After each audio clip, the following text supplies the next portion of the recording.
Hello. I am live. How exciting. Welcome, welcome. We just pop something in the chat super quick.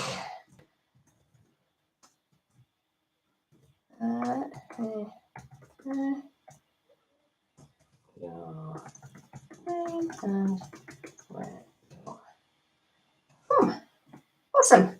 So hello, welcome.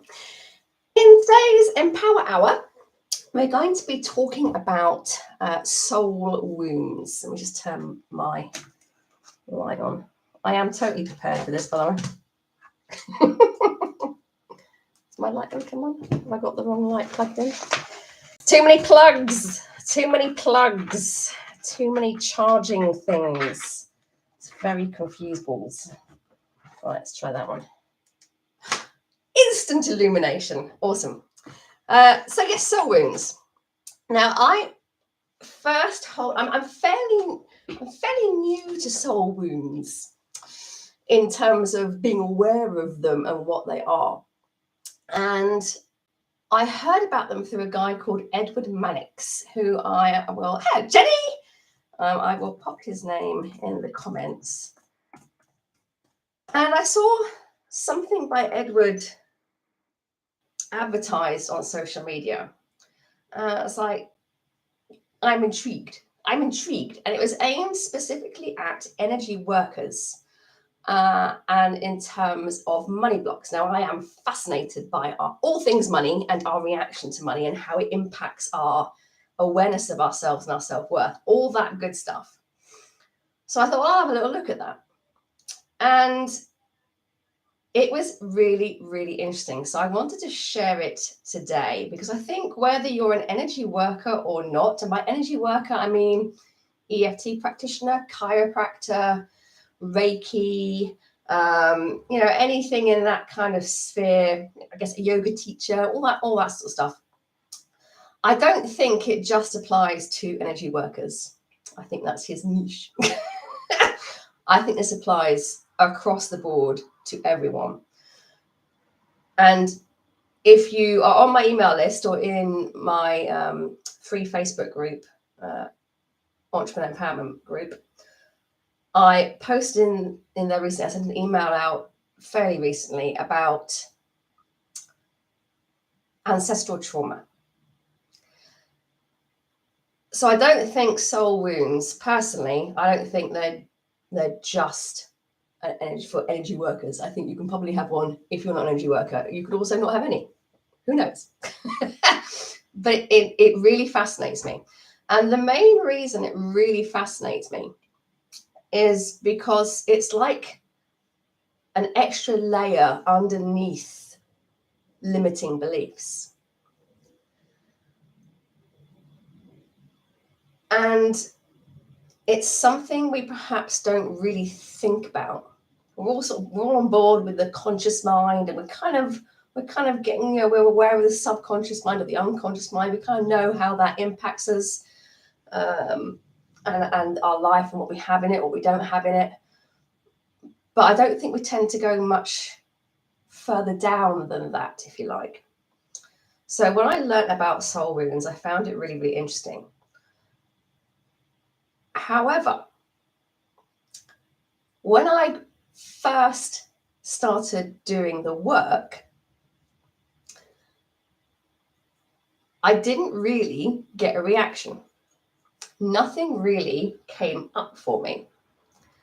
And I can remember, and I'm going to hell for this, but I can remember watching a one-to-one facilitation with Edward and some bird in England who does some kind of energy work.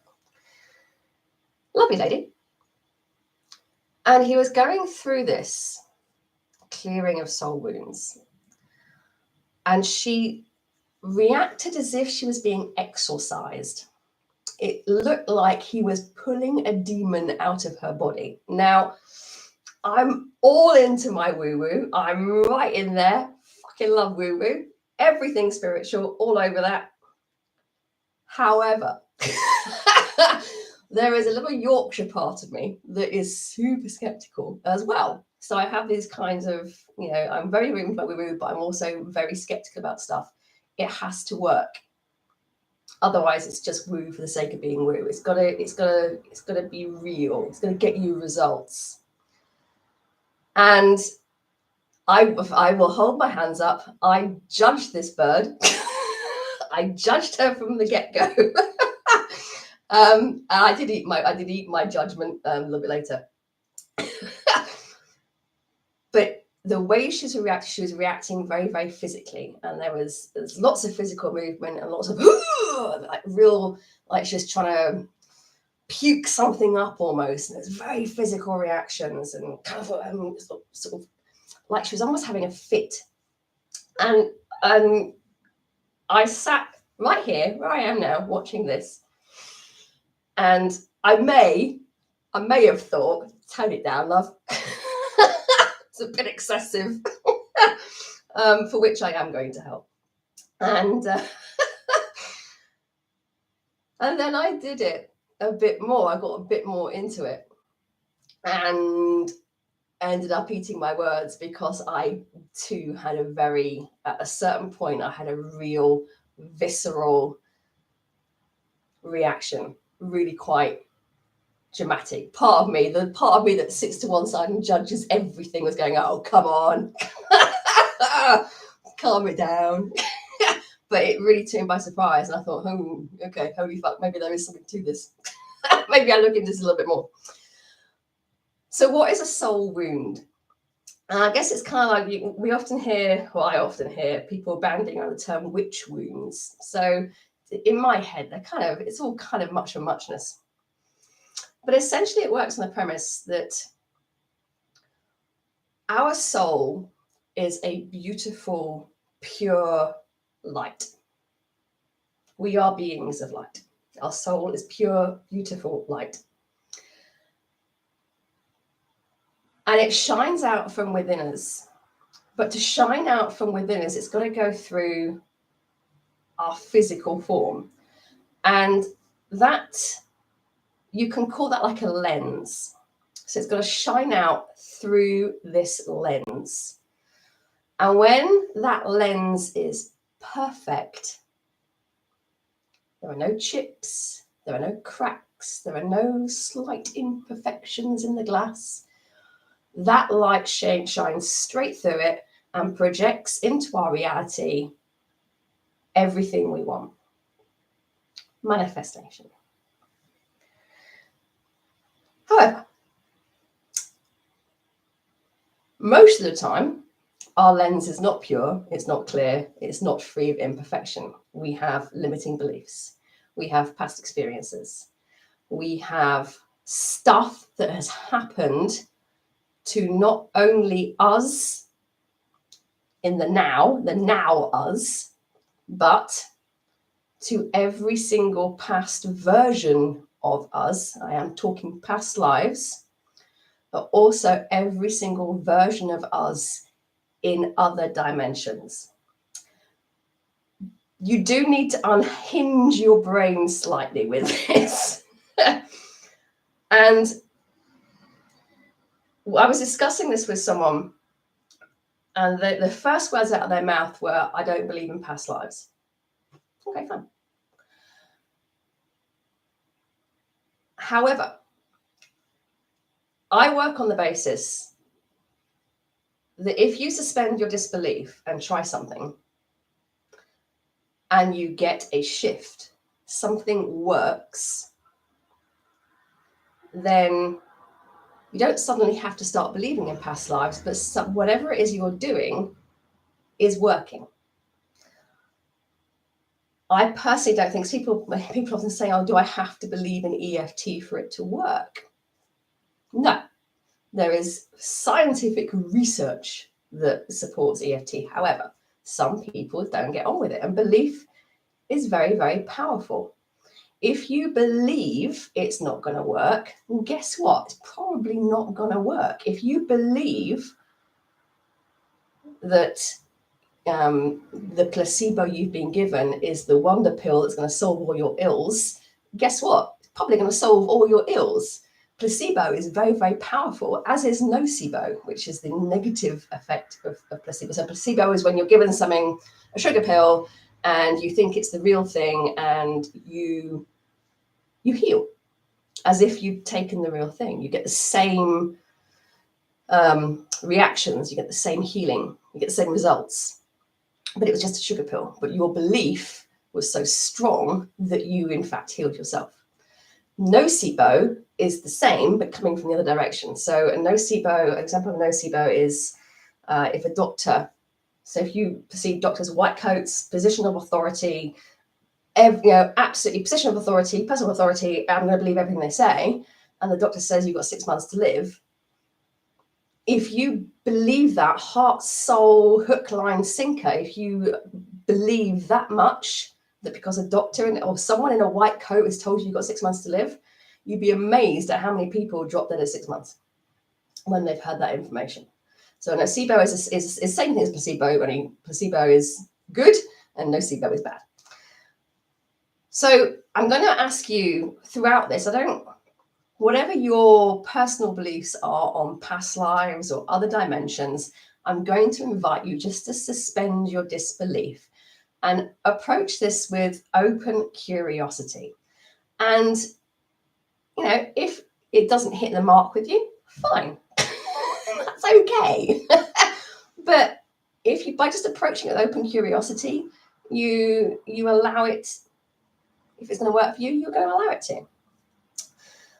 But the theory is, we have past lives, we also have other versions of us in other dimensions, and we have one soul.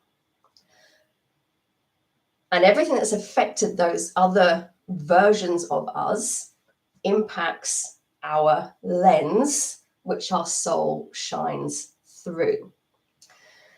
Now, the reason I think Edward focuses so intently on just energy workers kind of links into the fact that in the past, we had witch trials. Women who were holistic, women who perhaps knew about herbs and plants and healing, women who were wise, they knew some shit because they'd been through stuff and they helped people and all that sort of stuff. And women who perhaps were a bit too independent were victimized. And it was, I can't even begin to imagine how horrific it must have been at the time, how much fear there must have been at the time. And I'd be willing to bet that almost all of us, somewhere in our ancestral line, we have someone who has been affected in some way by this. So if you think of this in terms of ancestral trauma, and there was a large amount of fear, then research is actually showing that can pass down lineages. And if you want to read a bit more about that, there is a link to a research article that I sent out in a recent email, and it's been in a Facebook group. So I shall pop a link to the Facebook group so you can go and check it out. So what it's left our lens with is a lot of imperfections, a lot of cracks, a lot of chinks, a lot of divots.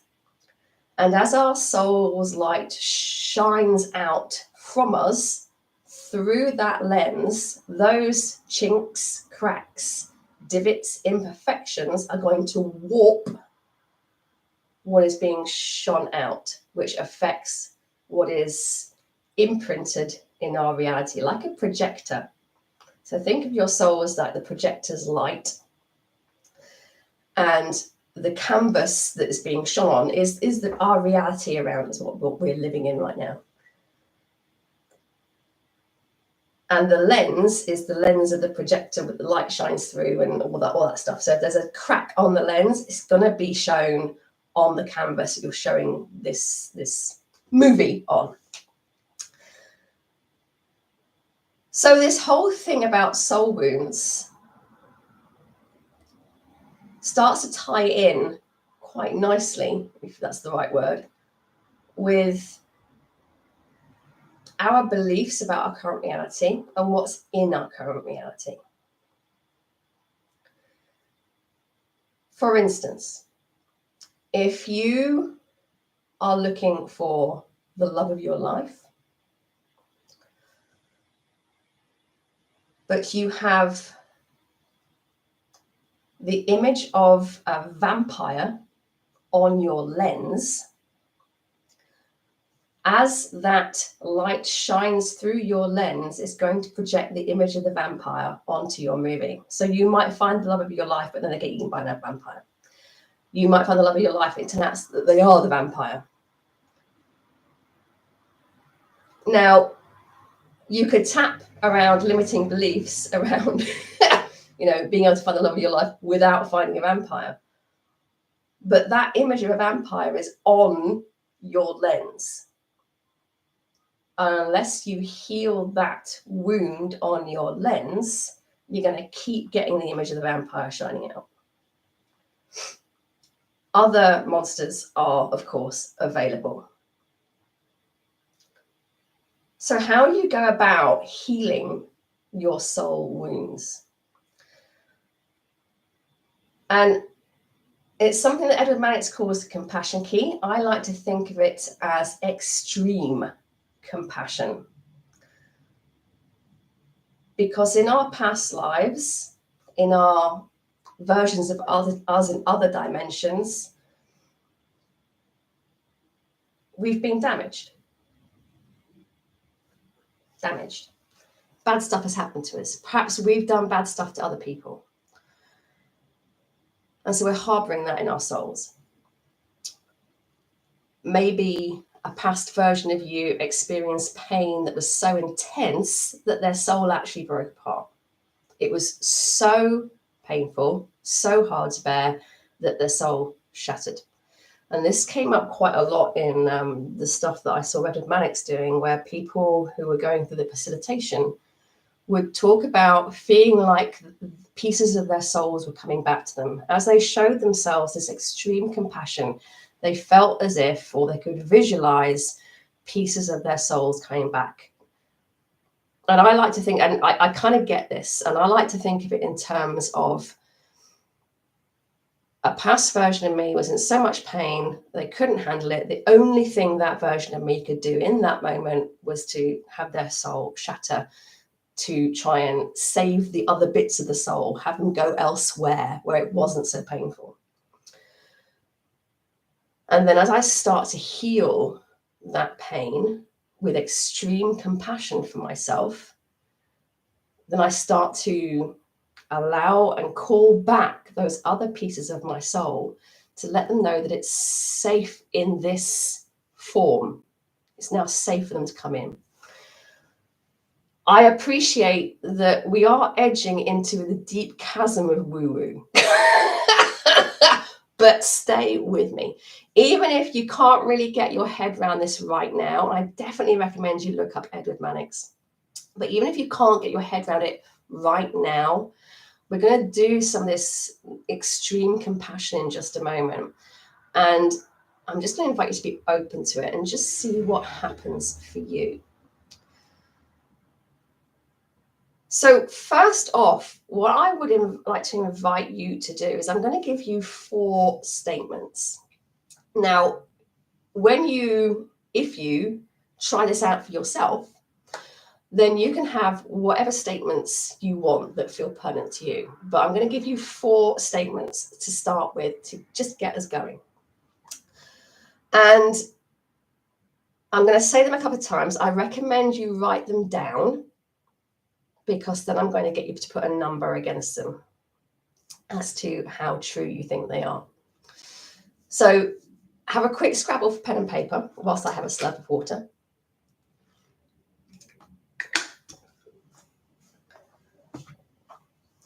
And the first statement is, I deserve love and fulfillment.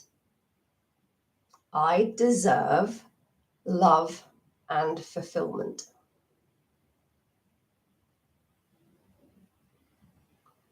And when you've written that down, I'd like you to say it out loud to yourself as often as you need to. I deserve love and fulfillment. And as you say that out loud to yourself, I'd like you to notice how your body is responding to it.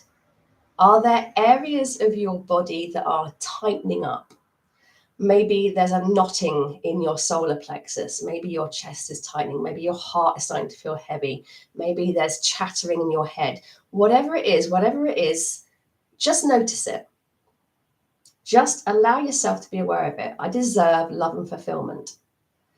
And on a scale of 1 to 10, where 10 is completely true, without a shadow of a doubt, what number would you give yourself for that statement? I deserve love and fulfillment. So if you don't feel like you deserve love and fulfillment, your number would be like a 1 or a 2.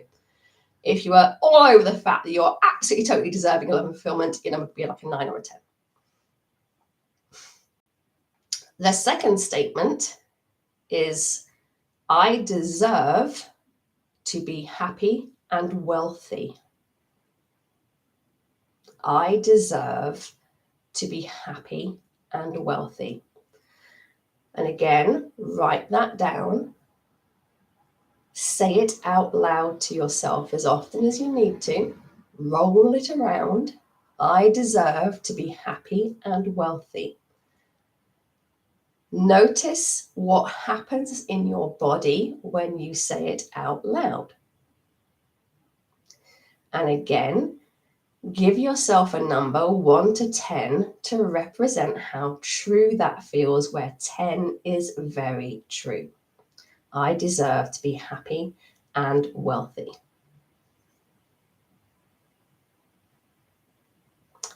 The third statement is, it's safe to love and be loved. It's safe to love and be loved. So write that down, say it out loud to yourself a couple of times. It's safe to love and be loved. If you want to replace the word safe with I deserve to love and be loved, please feel free. Whatever gives you the biggest, ooh, I don't think that's true reaction. So it's safe to be loved, to love and be loved. As you say it out loud, again, notice how your body responds. Again, is there a tightening somewhere? Is there a knotting somewhere? Are you starting to breathe shallowly? Have you got a headache coming on? Whatever you want, just notice whatever's going on in your body as you say that statement out loud. And the fourth statement is, it's safe to be visible.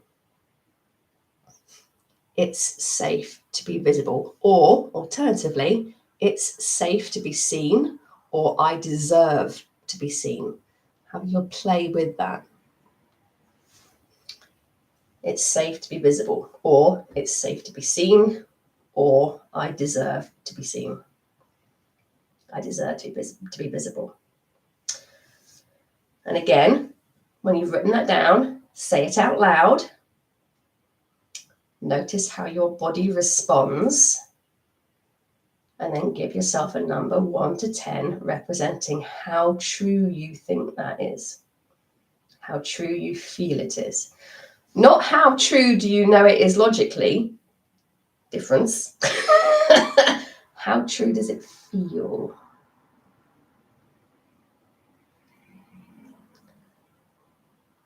And then if you want to just share your numbers, you can do so in the chat box. So just do like number 1 and then your number, number 2, then your number 3, then your number, then number 4, then your number. And then we're going to start doing some extreme compassion. Now, the way this works is that we're going to be saying a mantra. And the mantra starts, I'm so sorry, you. Because what we're doing is we are kind of picking out our higher self, sound effects optional, and we are being our higher self one removed from us. So we're kind of dissociating with ourselves a little bit. We're kind of stepping back out of ourselves. We're kind of looking down on ourselves, not in a, I'm looking down on you, but in a loving, non-judgmental, I'm here to help, I love you kind of way. And we are going to take the aspect of our higher self. And so it is us as our higher self that is going to show extreme compassion to this, which is our container, our current container. Some more attractive than others. So we're going to be speaking as our higher self to our current selves. That is why we're going to use the words, I'm so sorry you, as opposed to, I'm so sorry I. We're just going to step back from it. And then we're going to say some statements.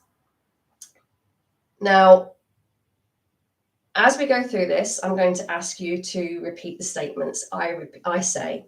However, if as we're going through this, a statement surfaces in your mind, thank you, Jenny.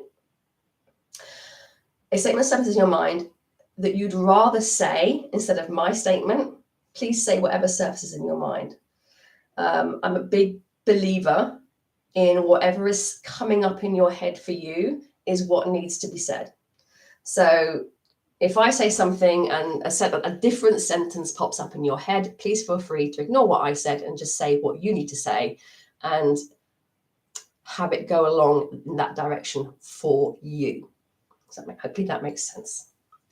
If it doesn't make sense, now is your opportunity to go, what? In the chat. And as we say these mantras, we're just going to tap through the points. So I'm going to invite you just to start on your eyebrow point. And you can tap with me as I tap where I tap, or if you want to go at your own speed with tapping, please feel free to go at your own speed. I'm so sorry you went through that. And as you say these statements, as well as tapping, I'm also going to ask you to really concentrate on your heart chakra and your solar plexus chakra.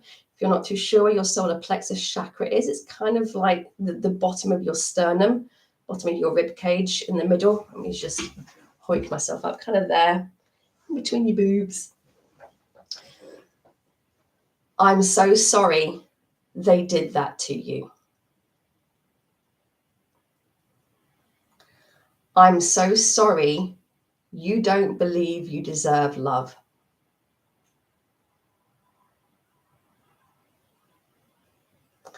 I'm so sorry you don't think you deserve to be fulfilled.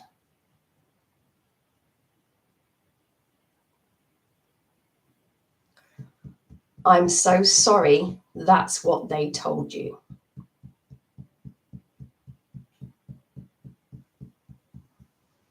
I'm so sorry that you believed them.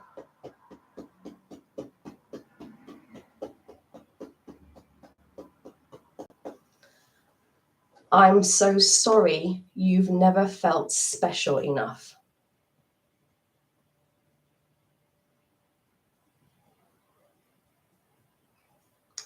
I'm so sorry you've never felt safe enough.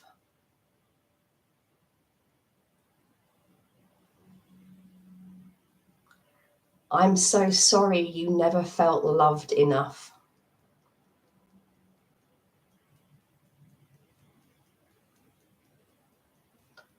I'm so sorry you went through that.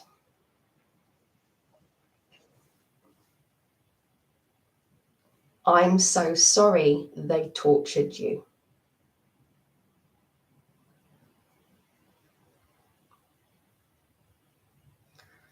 I'm so sorry you tortured other people.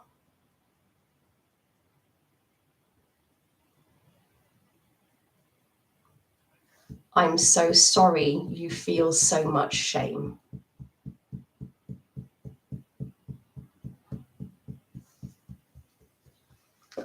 I'm so sorry you think you have to keep others safe.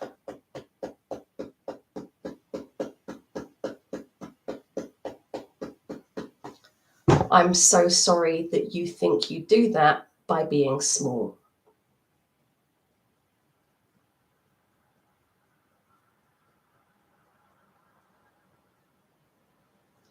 I'm so sorry you think you have to protect others by not loving.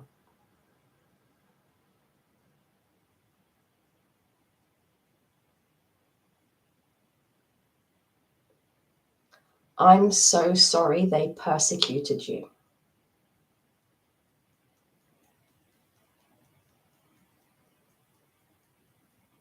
I'm so sorry they hurt you.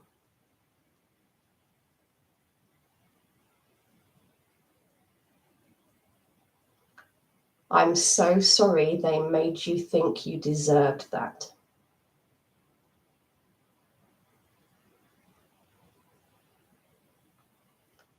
I'm so sorry they hunted you down.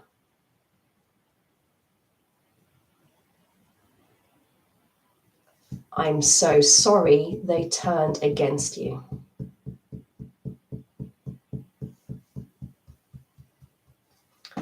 I'm so sorry they tore your family away from you.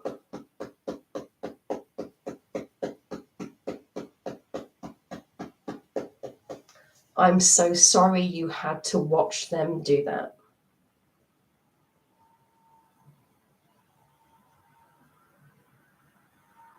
I'm so sorry they hurt the ones you love.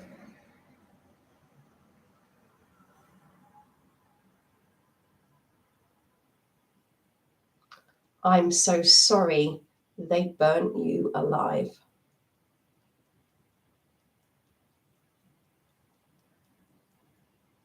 I'm so sorry you smelt the smoke.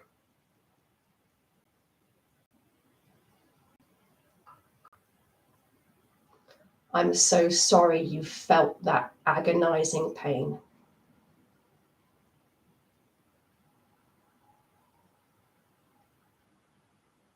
I'm so sorry you've carried that with you.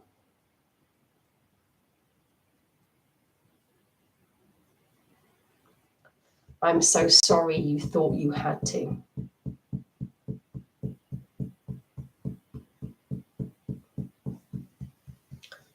I'm so sorry it wasn't safe for you to be powerful.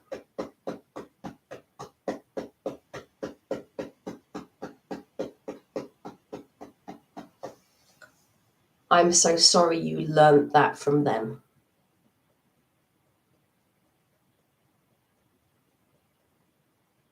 Let me just take a breath.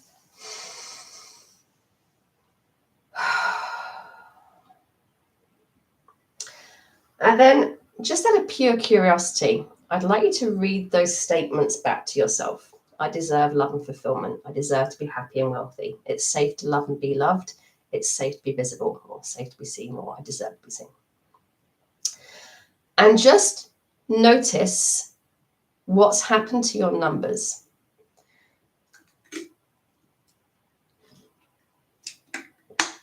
And if you're able to give me a little bit of feedback on that in the chat, that'd be fantastic. Now, in this instance, we are looking for the number to get higher. We're wanting it to start to feel more believable that you deserve love and fulfillment, that you deserve to be happy and wealthy, that you deserve that it's safe to be loved, to love and be loved, that you deserve, and it's safe to be seen or visible. And as you think about that, I'd just like you to notice whatever it was that your mind threw up as you were going through that, and or how your body felt as you were going through that. Now, like I said at the beginning, when I first did this, I had very little reaction. But it's something I would encourage you to keep kind of looking at, because it was almost as if a part of me had to go, okay, we can do this, for the reaction to come up. But notice how you felt as you gave that extreme compassion to yourself. Now, some of the phrases that I used may well have sounded a bit wacky and out there. I'm so sorry they burned you alive. I'm so sorry they tortured you. I'm so sorry you tortured other people. Now, if we're talking about your soul, your lens, holding on to those wounds, so that when your soul shines through it, the projector is imperfect on the reality, on our screen of reality. It's not always the case that the past version of us was the one that was victimized. Sometimes we are the ones who did the torturing. And this is no reflection on you now. I'm not saying you are probably an evil person. It's no reflection. There is a school of thought that says you decide how you come back, how you reincarnate, and how you atone for stuff that you did in a previous life. So with these soul wounds and the healing of the soul wounds, the extreme compassion, I like to think we're kickstarting that healing, that atonement. We are taking responsibility, extreme responsibility with compassion for anything that we are carrying around with us that some other version of us did, which in the moment was quite possibly the best or only thing they could do, or the only thing they knew how to, or they didn't know any better. This is no reflection or judgment. This is just bringing extreme compassion and extreme responsibility to where we are right now. And as I alluded to at the beginning, whether you believe in past lives or not, for me, doesn't have too much of an impact. Honestly, I'm on the fence. But I know that when I've done this on myself, it's resonated with part of me. So when I did this and I did the whole, I'm sorry they burnt you alive, I'm sorry you smelled the smoke. When I said that sentence, I dry heaved twice, very violently, from fucking nowhere. I'm like, whoa, where did that come from? So whether I think consciously I fully believe it or not, part of me needed that release. Whether it's true or not true doesn't fucking matter. Our brains don't know the difference between true and not true. All I know is that part of me very physically needed to release whatever that was. So don't get too caught up in the whole, I'm not sure if I believe it or not. I don't think it really matters. It's just my point of view, because I don't quite know if I believe the whole past life thing or not. But if we go on the basis that everything is energy and energy never dies, it just changes form, it kind of makes sense. I'm by no means a spiritual guru, but I just find this really, really interesting. So I'm going to go do a little bit more on this. So again, coming up to your eyebrow. I'm so sorry it wasn't safe for you to be seen.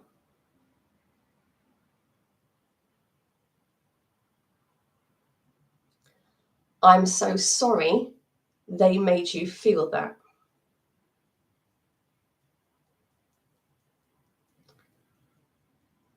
I'm so sorry you thought you had to hide yourself.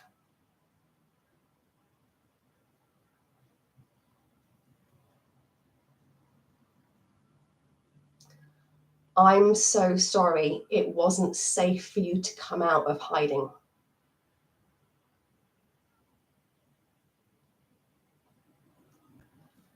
I'm so sorry part of you still feels like that now.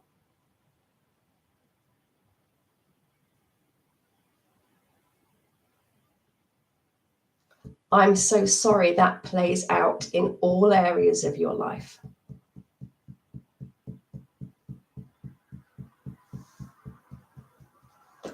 I'm so sorry it makes life difficult for you.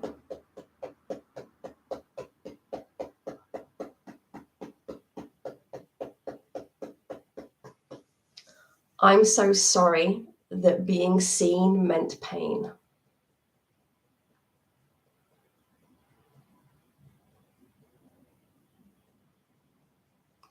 I'm so sorry part of you vowed to never be seen again.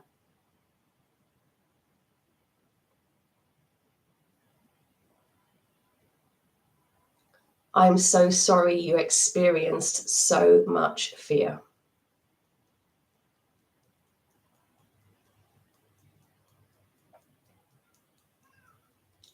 I'm so sorry you were the cause of so much fear.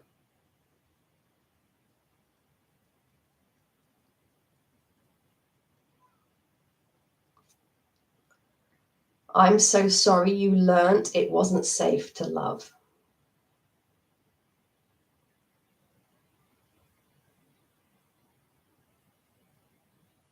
I'm so sorry you learnt it wasn't safe to be loved.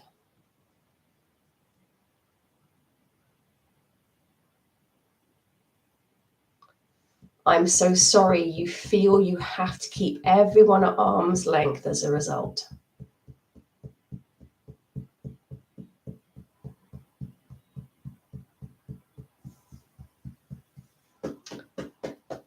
I'm so sorry you feel so emotionally damaged.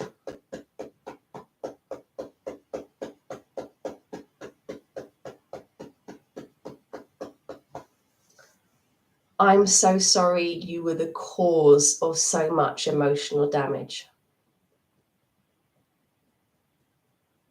Remember, you're saying, I'm so sorry you.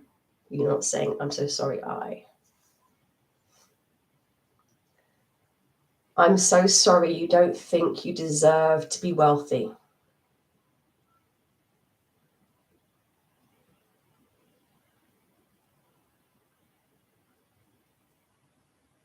I'm so sorry you learned that money wasn't safe.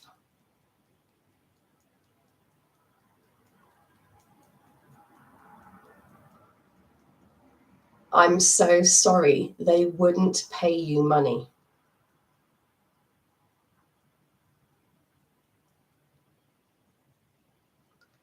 I'm so sorry you struggled to sell what you had to sell.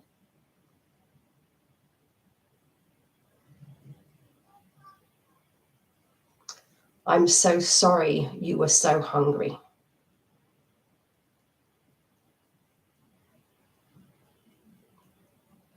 I'm so sorry you couldn't provide or care for your loved ones.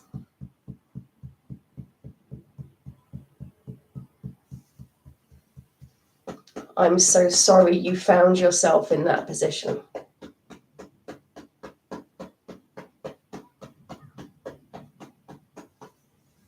I'm so sorry you couldn't figure out a way to get out of that.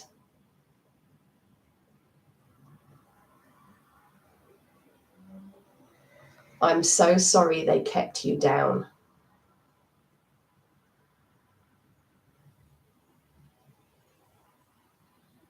I'm so sorry they took away your freedom.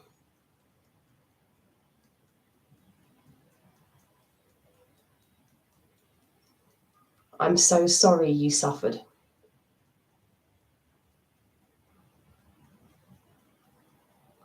I'm so sorry you abused your wealth.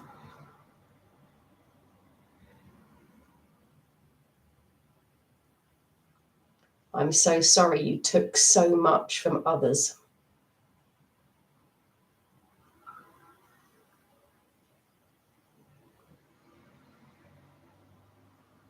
I'm so sorry money got you unwanted attention.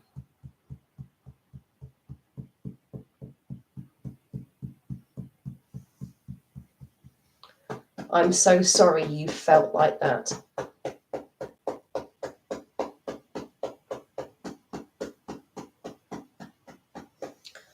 I'm so sorry it wasn't safe for you to be powerful.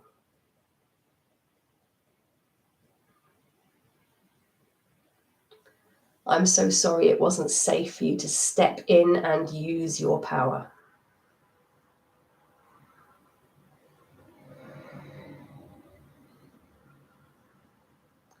I'm so sorry you keep punishing yourself.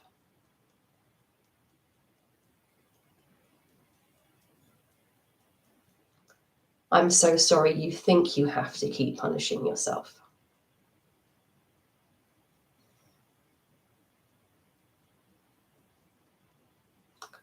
I'm so sorry your body doesn't believe you deserve.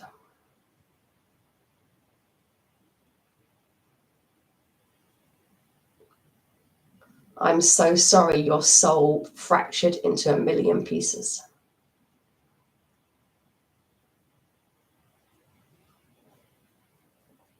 I'm so sorry it had to do that because the pain was so great.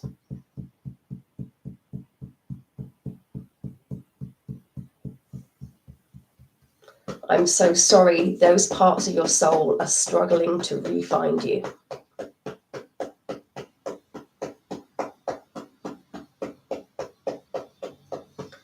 I'm so sorry you're carrying those wounds.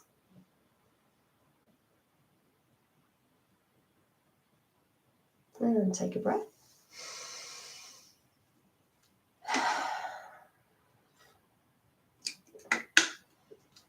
Just have a little check-in with yourself. How are you feeling? What was coming up in your mind? Maybe what were you hearing? What were you smelling? What memories surfaced? Were they your memories? Were they someone else's memories? Did you find yourself zoning out? Has a pain started in your body anywhere? And just whatever's going on, just observe it. No judgment, just observe it with curiosity. That's interesting. Goodness. I feel really knotted up in my solar plexus. That's interesting. Goodness. I completely lost my shit when we said XYZ. That's curious. Goodness. This image came up in my head. I don't know where it came from. Isn't that curious? And just make a note of anything that feels pertinent to you, because there's something you can continue to work on. And I'd like to run through those 4 statements again. Firstly, saying out loud, I deserve love and fulfillment. Notice what's happened to your number. I deserve to be happy and wealthy. Notice what's happened to your number. It's safe to love and be loved. Notice what's happened to your number. It's safe to be visible or to be seen. And notice what's happened to your number. Now, what might be happening is that instead of it feeling more true, it's feeling even worse. Isn't that curious? It's okay. It may be that your number hasn't moved at all. That's okay too. Maybe the statement needs to be changed. Maybe the stuff you would give yourself extreme compassion for from the point of view of your higher self needs to be worded differently. Have a play with it. Isn't that curious? And I tend to find that it's people who don't allow themselves to embrace the reality of how they feel. They think they have to be positive. They're usually people who are very intelligent. They're usually people who have gone to a lot of personal development seminars, and they are very drummed into the fact that I need to find the silver lining. I need to be positive, which is lovely. Mindset is fantastically powerful. However, if you don't acknowledge what you really feel, if you push that down with, I'm just going to go ahead and call it toxic positivity, then you're not actually doing yourself any favors, because you're pushing down what you're really feeling, you're papering over it, and then it festers. and gets all pussy and disgusting and yellow. Ugh. Think of it in terms of you're driving your car and the check engine light comes on and you go, whoa, that's a bit negative. I'm going to put a plaster over that so I can't see that the light's on. Woo, positive mindset. I'm being a little bit facetious, but I hope you're getting my drift. So this extreme compassion is just allowing us to acknowledge everything that has, might have, may happen, has happened, we were responsible for, just acknowledging all that. And when people do their very utmost to stay positive and not feel the real feelings, as we do this work, they can feel worse because all of a sudden they're lifting up that bit of paper, or they're peeling back that plaster and taking a look at what's underneath. So that can make them feel worse.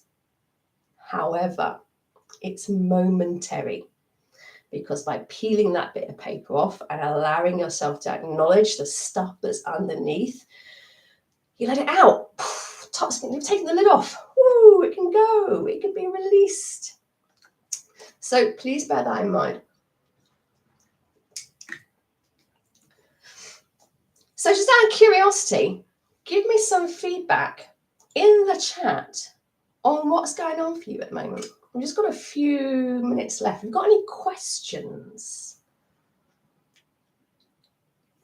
Did anything come up that you would like to share? So I will start. When I was doing this myself, I'm probably going to overshare, just to pre-warn you. When I was doing this for myself, I, for whatever reason, thought I'd do it on the loo. So I tend to do most of my positive thinking. But I was idly curious about the fact that I'd had such a visceral reaction to the statement, "I'm sorry you smelled the smoke as they burn you alive." And I was idly wondering about this whilst on the loo. And I felt the urge to start doing some extreme compassion around that. So I started with that. I didn't really get much reaction to it. So whatever that violent physical reaction was before clearly had shifted something for me. But what started coming up in my head were images of being, I'm just going to say, like in a dungeon, like in a cage, like waiting for something bad to happen. And I started getting really, really anxious and feeling like I was running out of time.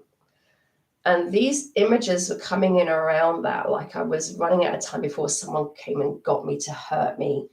And that no matter how much I pleaded with them, they wouldn't not hurt me. So I did a whole, "I'm so sorry." No matter how much you begged them, they didn't listen to you and all that sort of stuff. "I'm so sorry you felt like they're going to come and hurt you more. I'm so sorry you weren't safe." And these images just kept coming up in my head. And then I had a really weird connection. So to give you some background, my dad has rheumatoid arthritis, really bad. He's in his 80s now, so he's not in a massively good way.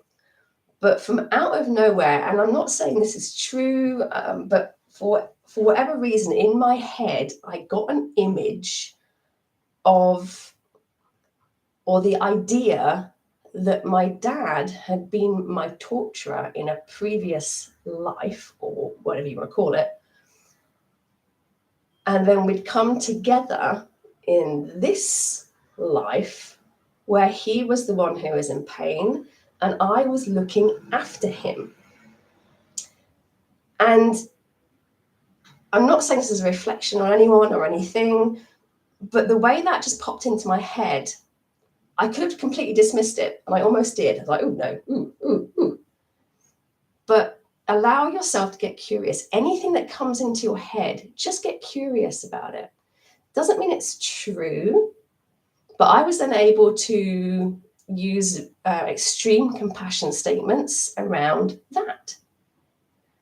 And, you know, if the universe did have a sixth sense of humor, that would be quite amusing. And I'm not saying that he's got rheumatoid arthritis because he's done something terrible in a previous life. I'm not saying that at all, but this is just what happened in the confines of my own head. These are the images that I got. And from those images, I was able to say statements, I'm so sorry, you statements, based on that. Now, from that share, just be curious as to what pops into your head. Just if it doesn't, like I say, doesn't mean it's true. Doesn't mean you have to, go and beat someone up about it or anything like that. But just get curious about it, because stuff pops into our head for a reason.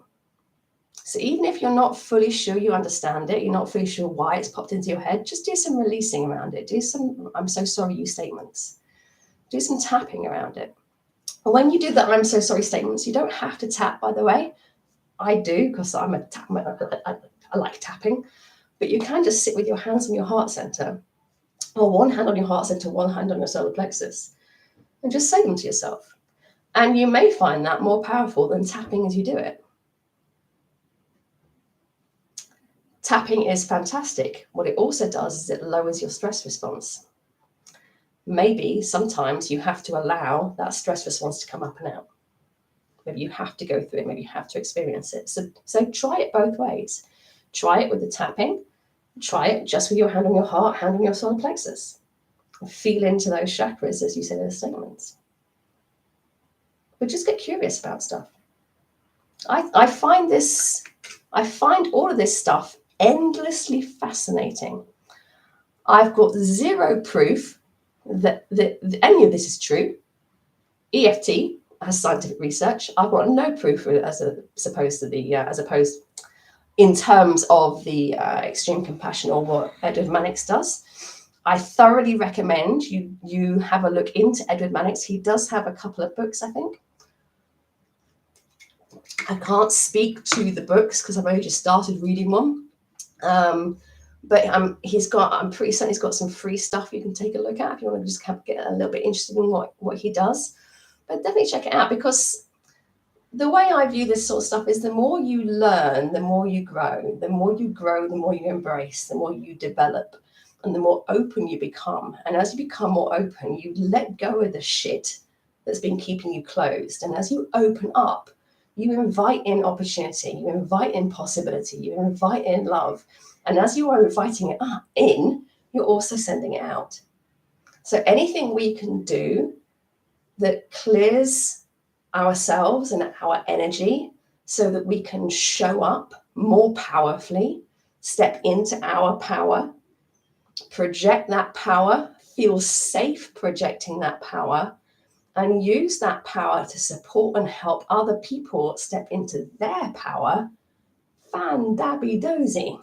Let's do whatever we need to do that. So if you want to reach out and ask some questions of me separately from this, even just say, do you know what, Claire, that didn't really work for me. I love all the feedback. All the feedback is good. Feedback is the breakfast of champions. So anything that wasn't so good, I didn't really like that, or that was actually really powerful, or I didn't quite understand it, can you explain it a bit more? Whatever it is, send me an email, info@claire-turner.com, and I will get back to you as soon as I can. So thank you so much for joining me. It's been an absolute pleasure having you. Have a wonderful rest of your day, and I will see you in another 2 weeks for the next Empower Hour. See you then. Toodles.